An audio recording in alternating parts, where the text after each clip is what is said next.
Halo Gadgeters, balik lagi sama saya Arya, dan ini adalah PocoPad X1. Ya, tahun lalu Poco ngeluarin tablet pertamanya, yaitu PocoPad, yang mungkin speknya tuh nggak Poco banget. Murah sih iya, cuma tablet itu tuh lebih nonjolin spek layar dan baterai yang serba jumbo. Toh, kebutuhan orang pakai tablet itu kan memang sebagai alternatifnya laptop ya, yang ukurannya lebih ringkas dan punya baterai yang bisa dipakai seharian penuh. Bukan digeber buat main game kayak di HP. Tapi ya bukan pokok namanya nih, kalau nggak ngerusak harga pasar. Ya, di saat tablet harga 5 jutaan lain itu sibuk jualan layar gede doang buat dipakai nonton drakor atau kerja tipis-tipis, Poco X1 ini datang dengan pendekatan yang berbeda. Dia punya mesin yang ngegas, rata kanan, dapat storage yang tumpah-tumpah sampai setengah tera, dan opsi aksesorisnya juga lengkap banget. Cuma pas ngelihat desain dan spek di atas kertas, muncul pertanyaan sih. Apakah ini sebenarnya cuma Xiaomi Pad 7 yang ganti skin doang? Atau Poco ini punya racikan yang lebih OP? Yang bikin tablet ini punya kasta yang lebih tinggi? Yuk kita bahas. Nah, pas diumumin harganya di Bali kemarin ya, waktu launching bareng Poco F8 series, awalnya saya agak shock ya, karena nggak biasanya nih Poco ngasih harga di atasnya Xiaomi. Karena waktu itu prediksi saya sih X1 ini bakal dijual di 4.999.000 atau mentok-mentok 5 juta kecil lah. Karena harga Xiaomi P7 itu kan harganya di 5,5 juta ya. Tapi ternyata prediksi saya salah total gitu. Ini tablet dijual dengan harga 5,7 juta alias sekitar 200.000 lebih mahal dari Xiaomi P7 yang sebenarnya tablet ini tuh kayak versi rebrandingnya doang. Ya, cuma 200.000 doang kok. Alias nggak lebih mahal lah dari harga tumbler yang hilang di kereta dan sempat bikin heboh se-Indonesia kemarin. Tapi ya pas udah ngeliat storage-nya, ya sebenarnya masih masuk akal juga sih. Karena di PocoPad X1 ini tuh kita dikasih storage yang 2 kali lebih gede dari Xiaomi Pad 7. Alias dia punya storage itu 512 GB atau setengah tera. Dan sampai video ini dibuat, kayaknya belum ada ya tablet harga 5 jutaan lain yang storage-nya segede ini. Kalau emang ada budget lebih, saya saranin buat beli yang versi bundlingnya ya, yang barang aksesoris resminya. Karena pas masa promo gini tuh kita bisa dapat harga yang lebih murah daripada kita harus beli terpisah satu-satu. Contohnya untuk PocoPad S1 ini kalau dibanding sama keyboard case-nya itu harganya jadi 6,5 juta. Ini harganya sama juga kalau kita beli tabletnya banding dengan Focus Pen-nya. Atau kalau mau yang full armor ya, dua-duanya ada, itu harganya jadi 7,2 juta. Ya, ini sih potongan harganya lumayan banget ya, karena kalau kita beli terpisah, mau nggak mau kita harus nambah sekitar 2 juta rupiah lagi. Karena ya masing-masing antara keyboard case dan Focus Pen itu harganya 1 juta rupiah. Ya sebenarnya bisa-bisa aja sih kalau kita beli keyboard case yang third party, yang pihak ketiga, yang banyak dijual di marketplace sana. Biasanya harganya lebih murah, terus temanya macam-macam. Cuma ya namanya aksesoris resmi, biasanya tuh dia lebih jagain kualitas. Coba deh Tam. Nah ini nih, kalau kita beli yang keyboard case resmi, kita dapat bahan yang lebih, bagus ya dan fit juga sama tabletnya. Dan cara masangnya juga gampang karena ini pakai interface Pogo Pin magnet gitu ya. Jadi tinggal ditempel doang, langsung connect. Nah, enaknya kalau pakai sistem Pogo Pin gini tuh dia nggak pakai Bluetooth ya. Jadi keyboardnya juga nggak perlu power ya buat dayanya. Kita bisa pakai kapan pun. Cuma ya kendalanya kalau kita pakai jarak jauh itu nggak bisa. Jadi harus benar-benar ditempel kayak gini. Terus enaknya pakai keyboard yang non Bluetooth, itu tuh latensinya hampir nggak berasa ya. Kayak kita pakai ngetik cepet itu nggak berasa delay-delay banget.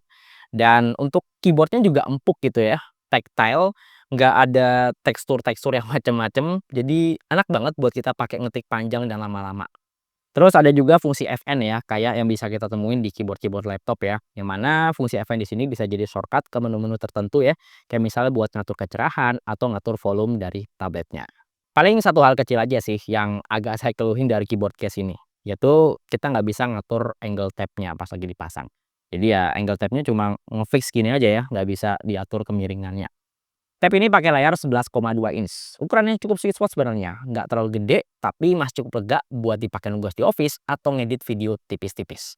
Saya suka banget sama rasio layarnya, 3:2. Yang mana rasio layar segini tuh kalau kita tandemin sama keyboard ya, buat scripting di office, itu angle-nya tuh enak banget. Nggak yang lebar banget ya ke samping, tapi tetap ngasih visual atau tulisan yang cukup proporsional buat dilihat. Terus resolusinya juga masih tajam banget ya, 3,2K dan ini saya pakai di luar ruangan juga kecerahannya masih sangat-sangat nampol. Cuma mungkin nggak sepekat layar AMOLED ya, kayak di HP yang kalian pakai. karena PocoPad S1 ini tuh masih pakai layar dengan panel IPS LCD. Tapi sebenarnya untuk ukuran tablet yang lebih sering nampilin visual statis kayak dipakai buat nugas atau ngelarin kerjaan di office, ya layar IPS ini tuh relatif lebih awet buat dipakai jangka panjang. Tapi tolong ya, sekedar ngingetin aja nih, buat yang kemarin tuh sempat nonton video short-nya PocoPad S1 dan sempat ngeliat garis ijo di atas layar ini bukan green line ya, ini tuh indikator baterai, karena ya sekarang udah ada style baterai yang bisa kita atur di settingan bawaannya kayak gini. Buat dipakai nonton pun, meskipun bukan layar AMOLED, tapi visual tab-nya itu masih kelihatan cukup gonjreng. Buat nonton di YouTube, kita udah bisa streaming dengan format sampai HDR10. Atau bahkan di Netflix itu bisa lebih rata kanan lagi sampai Dolby Vision. Pas banget nih, season barunya Stranger Things ya, yaitu udah tayang di Netflix dan udah support juga ya format Dolby Vision. Jadi kita bisa nikmatin dengan maksimal di layar tablet ini. Untuk tablet harga 5 jutaan, performa di sini jadi daya tarik ya, di mana PocoPad S1 ini tuh udah pakai chipset Snapdragon 17 Gen 3 dan ditanemin memori yang kenceng ya, UFS 4.0 dengan storage sampai setengah tera dan RAM-nya 8 GB dengan speed yang juga rata kanan pakai LPDDR5X. Ya sebenarnya dengan spek kayak gini tuh kebutuhan apapun yang biasa dikerjain di tablet, so far ngangkat semua ya. Kayak Office gak usah ditanya lah, ini udah kelewat enak. Even mau sambil multitasking, ngebuka banyak aplikasi lain, ini tuh masih bener-bener enteng. Apalagi di sini juga ada yang namanya mode workstation ya, yang bikin performa multitaskingnya juga lebih OP. Jadi kalau kita nyalain mode ini, kita bisa ngebuka tuh banyak aplikasi dan kita bisa atur ukuran windownya secara fleksibel. Persis kayak kita ngatur ukuran window kayak di laptop. Cuma ya mode workstation ini masih ada limitasi ya, dimana kalau kita ngebuka banyak aplikasi sekaligus, itu mentok-mentok paling cuma 4 aplikasi doang. Terus dipakai ngedit video pendek juga masih aman banget sih performanya. Ini saya ngerender video 4K durasi 1 menit dengan editing 2 sampai 3 layer, nggak nyampe 50 detik udah jadi. Biasa-biasa timeline juga berasa smooth banget ya di layar 144 Hz-nya dan nggak berasa ada patah-patah. Buat ngedit video, menu editor bawaan di galeri juga udah sangat-sangat proper. Apalagi ditanemin sama fitur AI-nya di HyperOS yang juga seabrek. Nggak cuma sekedar hapus objek gak penting, di sini kita juga bisa ngeluasin foto dengan generatif AI-nya yang akurat. Atau ganti vibes langit dengan tema yang macam-macam. Saking lengkapnya, jadi nggak ada alasan nih buat install aplikasi editor lain yang juga belum tentu se-full tim ini fiturnya. Terus performa gamingnya gimana nih? Buat main game seberat Wuthering Waves, ini sih gili-gili doang ya. Ini saya set grafis paling rata kanan, frame rate-nya itu lumayan stabil jalan di kisaran 50 sampai 55 fps. Atau kalaupun ngedrop, ya misalnya pas lagi battle yang super rusuh ya, benar-benar rusuh banget, itu masih bisa di-keep di atas 45 fps. Ya kalau main game di tab gede kayak gini emang paling enak sih mainnya pakai gamepad. Jadi rasanya agak kurang ya kalau gamenya tuh nggak support controller dan mesti megang tabnya yang segede gaban gini. Nah, karena pakai mesin naga, saya tuh sempat penasaran ya. Kira-kira seberapa ngangkat nih PocoPad S1 ini buat mainin game-game PC lewat Winlator. Buat yang belum familiar sama Winlator itu apa, jadi Winlator itu semacam emulator ya di Android yang mana bisa ngejalanin game-game PC. Cuma memang eksklusif sih buat perangkat dengan chipset Snapdragon tertentu. Ya, disclaimer dulu nih pertama ya. Karena kalau ngomongin soal emulator ini tuh ranahnya abu-abu ya, nyangkut sama copyright. Jadi di sini sih saya coba ngetes, game-game yang emang bukan rilisan terbaru atau latest gitu ya.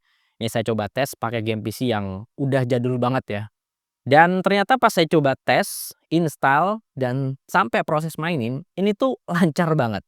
Saya coba mainin game Need for Speed Carbon ya, keluaran tahun 2006, dan performanya tuh bener-bener lancar banget. Nggak ada bugs, nggak ada glitch.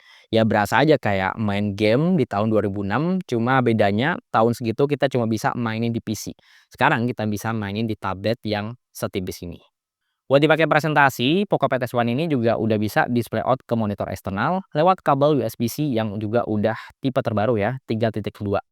Cuma ya kita harus beli kabelnya lagi karena yang disediain gratis, ya kabel chargernya itu kan memang masih pakai versi lawas, versi 2.0. Atau kalau mau yang wireless juga bisa sih, cuma lagi-lagi harus mastiin koneksi WiFi-nya tuh bener-bener stabil. Dan nggak cuma itu doang ya, tablet ini juga bisa kita jadiin sebagai layar kedua kalau kita punya kerjaan yang cukup kompleks di layar PC atau layar laptop. Jadi bisa di-extend ke layar tablet ini. Caranya juga gampang banget, tinggal pilih aja wireless display extension lewat quick setting ya di tablet ini. Dan ya udah tinggal konekin aja sama perangkat PC atau laptop. Yang penting connect di WiFi yang sama. Nah, buat yang HP-nya Xiaomi juga, tablet ini bisa dikonekin juga pakai yang namanya fitur interconnectivity. Jadi, selama pakai koneksi WiFi dan login di akun Xiaomi yang sama, antara tab dan HP itu bisa saling terhubung ya. Dan ini mulai dari nampilin notifikasi HP di tab, terus mirroring tampilan HP ke layar tab, sampai drag and drop file buat transfer. Ya, ini sih enaknya pakai ekosistem ya. Kita bisa connect seseamless ini. Tapi pas ngeliat bocoran update HyperOS 3, interconnectivity ini tuh jadi fitur yang paling saya tunggu banget sih update-nya. Karena di HyperOS 3, interconnectivity ini tuh bakal ngebuka barrier-nya ya. Nggak cuma antar perangkat Xiaomi aja, tapi bahkan udah loncat pagar nih ke lintas platform. Bahkan udah bisa connect sama iOS. Ya, soal ini kita tungguin aja ya, karena ya Poco Pad S1 ini juga bakal kebagian kok update HyperOS 3. Kalau nggak salah jadwalnya itu di kuartal pertama tahun depan, 2026. Jadi tungguin aja dan memang tablet ini juga punya nafas yang cukup panjang ya buat 4 tahun ke depan, karena Poco Pad S1 ini juga bakal dapat upgrade Android sampai 4 kali.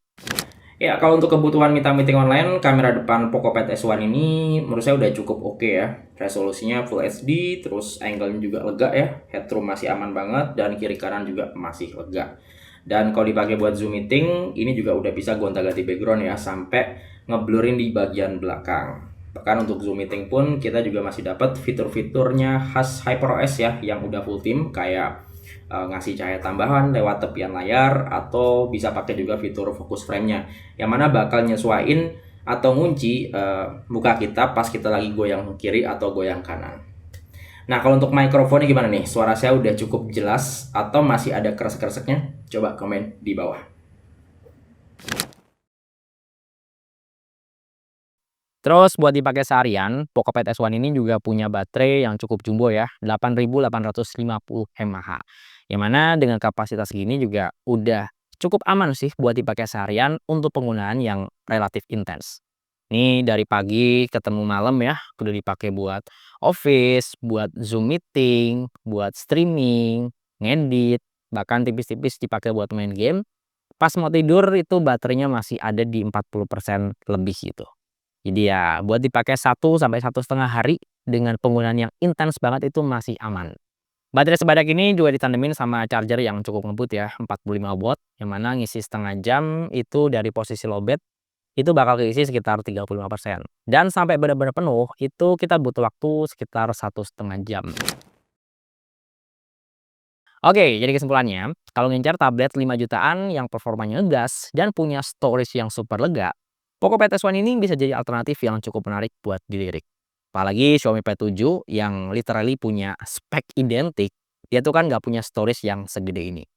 Ya karena mesinnya overpower, mau dipakai nugas Office yang enteng, ngedit video, sampai main game yang kelewat berat, ini tuh semuanya masih ngangkat banget. Dan potensinya makin kebuka, pas saya tahu Poco Pad S1 ini tuh udah bisa jalanin Winlator. Dan nggak nutup kemungkinan, tablet ini juga bisa jalanin aplikasi productivity versi Windows yang tentu lebih kompleks daripada versi Android-nya.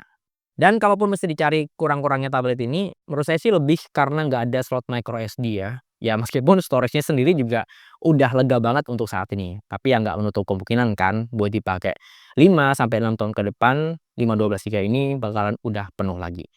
Dan satu lagi, di sini nggak ada sensor sidik jari buat ngasih keamanan yang lebih oke. Misalnya buat ngakses akun keuangan atau hal-hal private lainnya. Jadi kalau dua hal tadi itu nggak terlalu bermasalah, rasanya susah sih buat skip Poco Pad S1 di harga segini. Oke, terima kasih udah nonton videonya sampai selesai, dan semoga video ini bisa ngasih referensi ya, terutama buat yang masih penasaran sama Poco Pad X1. Nah, untuk ngecek spek lengkap dan link pembelian tablet ini, seperti biasa, linknya udah saya taruh di bawah. Ya, di sini ada saya Arya, dan di belakang kamera ada Tama. Sampai ketemu di video berikutnya.